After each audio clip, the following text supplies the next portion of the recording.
ഇന്നലെ മാധ്യമപ്രവർത്തകരെ അധിക്ഷേപിക്കുകയും തള്ളിമാറ്റുകയും ചെയ്ത സുരേഷ് ഗോപിയുടെ ഇന്നത്തെ യാത്ര മാധ്യമങ്ങൾക്ക് നേരെ മൊബൈൽ ഉയർത്തിപ്പിടിച്ചായിരുന്നു.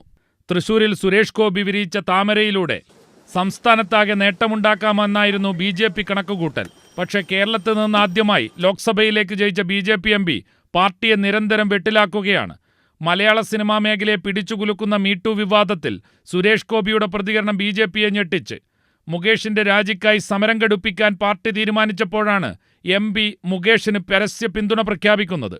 CPMനെയും സർക്കാരിനെയും വെട്ടിലാക്കാൻ കിട്ടിയ മികച്ച സമയത്ത് തനി സിനിമാക്കാരനായി പാർട്ടിയെ കുഴപ്പിച്ചുവെന്നാണ് സംസ്ഥാന നേതാക്കളുടെ വിലയിരുത്തൽ. സുരേഷ് ഗോപിയുടെ എല്ലാ കാര്യങ്ങളിലും അന്തിമ തീരുമാനമെടുക്കുന്ന കേന്ദ്ര നേതൃത്വം MPയെ നിയന്ത്രിക്കണമെന്നാണ് സംസ്ഥാന നേതാക്കളുടെ നിലപാട്. ഇന്നലെ MPയെ തള്ളിയ K. സുരേന്ദ്രൻ ഇന്ന് പക്ഷേ പ്രതികരിച്ചില്ല. സുരേഷ് ഗോപിയുടെ കാര്യത്തിൽ BJP നേതൃത്വം കൈക്കൊള്ളുന്ന തീരുമാനത്തിനായി കാത്തിരിക്കുകയാണ് സംസ്ഥാന ഘടകം.